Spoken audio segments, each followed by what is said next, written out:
In the early 1920s, more than 100 years ago, an event called the Teapot Dome Scandal broke out and captured the nation's attention. In this scandal, the Interior Secretary at the time, his name is Albert Fall, which is a great name based on what's going to happen. Albert Fall, he leased oil reserves from several locations, and one of them was the Teapot Dome in Wyoming. And leasing of the reserves, that was not that unusual at the time, but what was strange is that he leased them without any sort of competitive bid process and at unusually low prices. As the investigation continued, it was discovered that Secretary Fall took bribes in order to guarantee that the leases went to his favorite companies. He was convicted, and he became the first presidential cabinet member to go to prison. And up until the Watergate scandal many decades later, this was regarded as, quote, the greatest and the most sensational scandal in the history of American politics. The repercussions or the legacy of this scandal included all sorts of changes to our government, including a Supreme Court case that allowed Congress to compel or force people to testify if they were called upon as witnesses. It gave the U.S. House Committee on Ways and Means the ability to get anyone's tax records if they are under investigation. It beefed up the Federal Corruption Practices Act that regulated campaign finance law. But more than anything, it really captured how regular people of the time, just like me and you, how much they hated it when people in power accepted bribes, and how repugnant it was to the people at that time that someone would do that.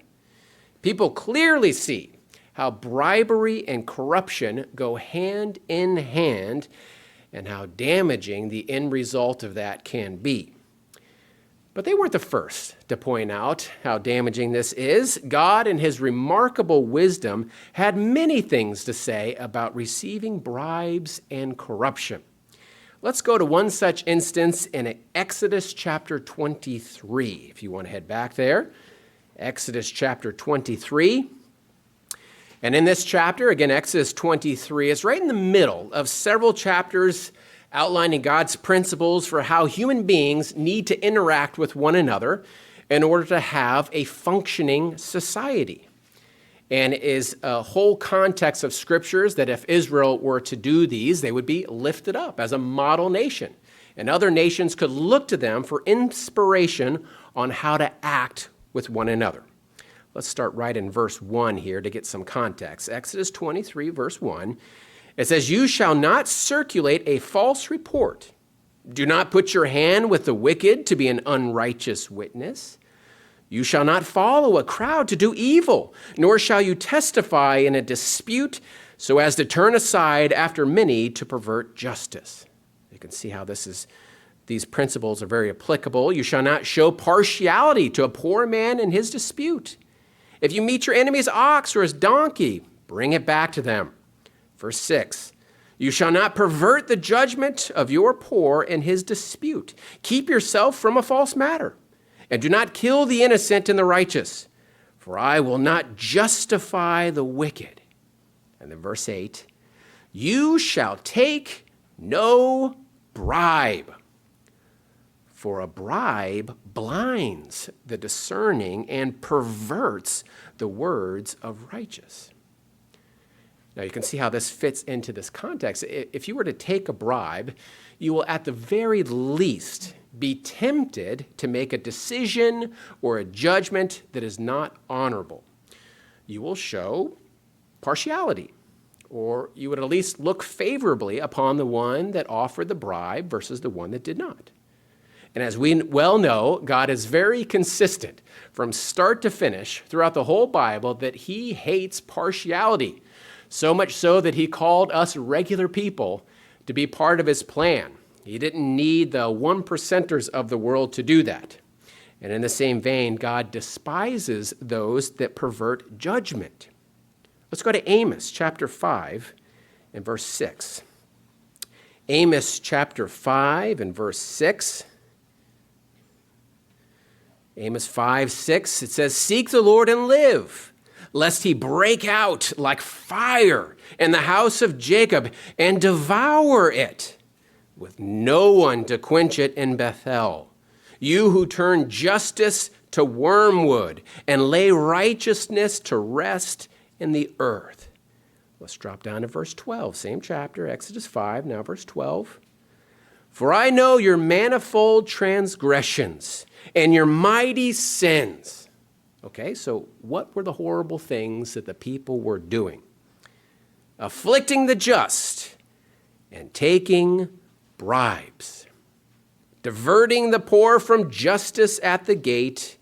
Therefore the prudent keep silent at that time, for it is an evil time." So I think we can clearly see that receiving a bribe is a wholesale no-no.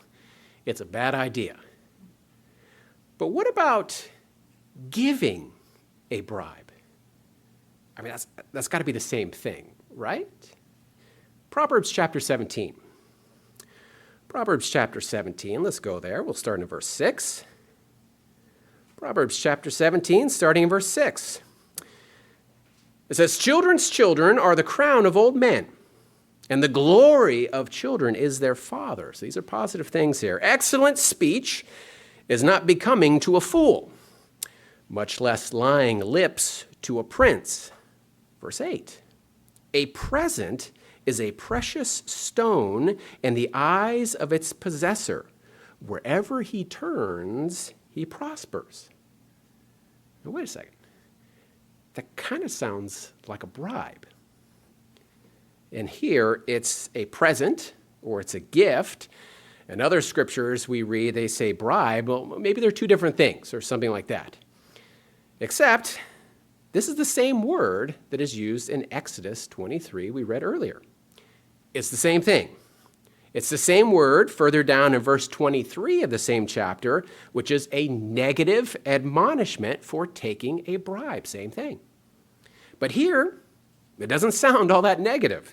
In fact, it sounds pretty good. I would like to prosper wherever I turn, as a matter of fact.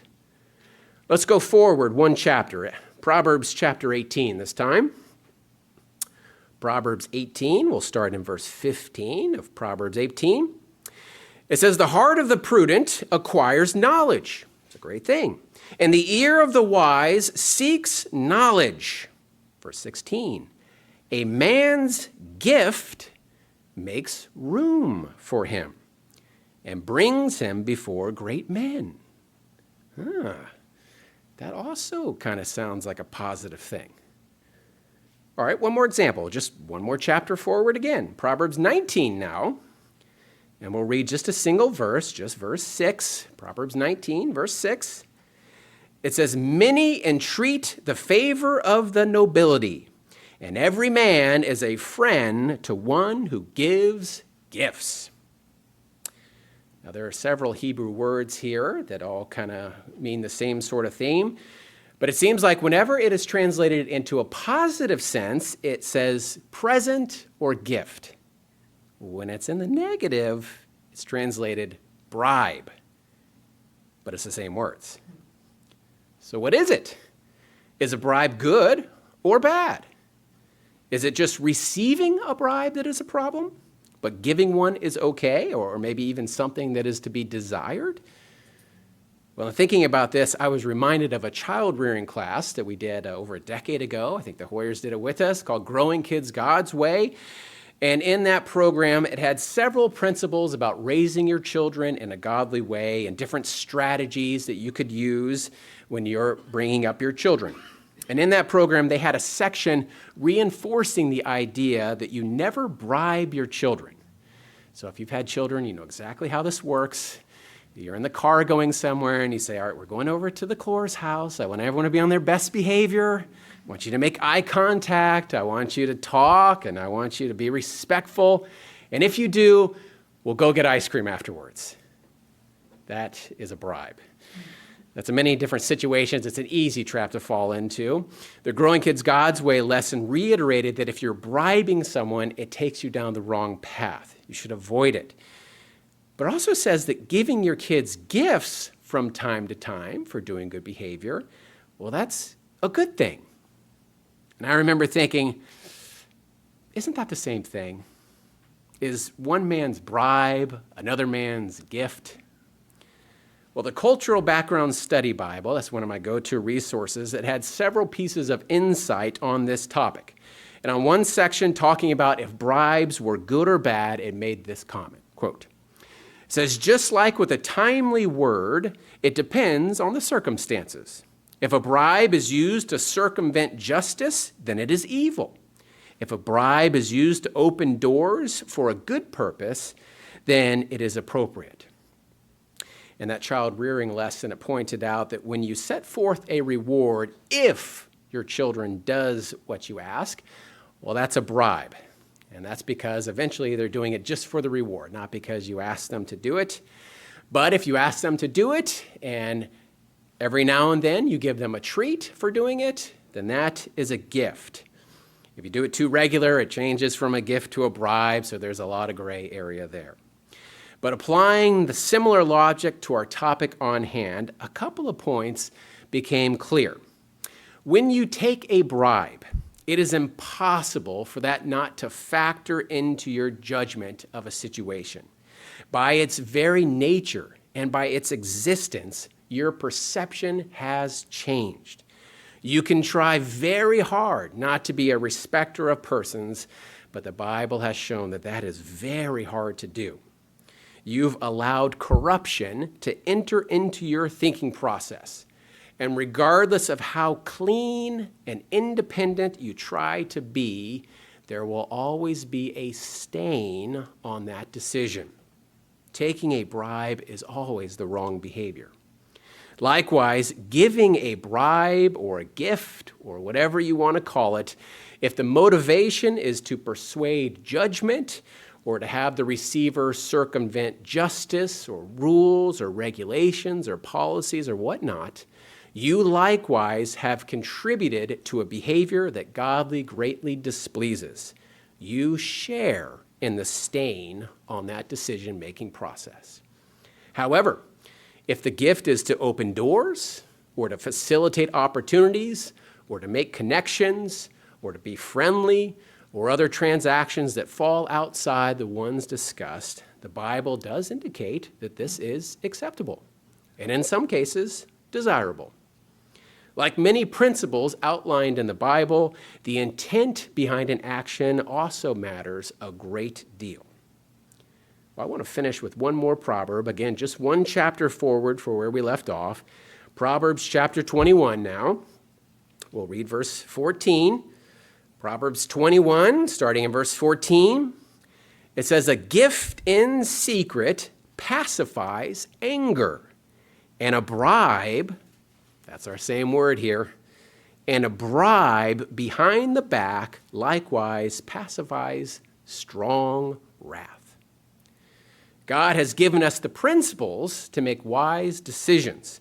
When a gift or a present is used to influence or corrupt judgment in any way, then we are to stay very far away from it, both on the giving and on the receiving side.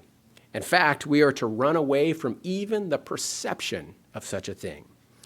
But if a gift or a present is used to open doors or grant opportunities that did not exist, and that does not pervert the judgment or justice or the decision-making process, then we might find it a useful tool in our belt. So does the Bible condemn bribes? Yes, with an asterisk. And we can use the wisdom and discernment to distinguish between negative bribes and positive gifts so that we can be a right and proper example for all of those around us.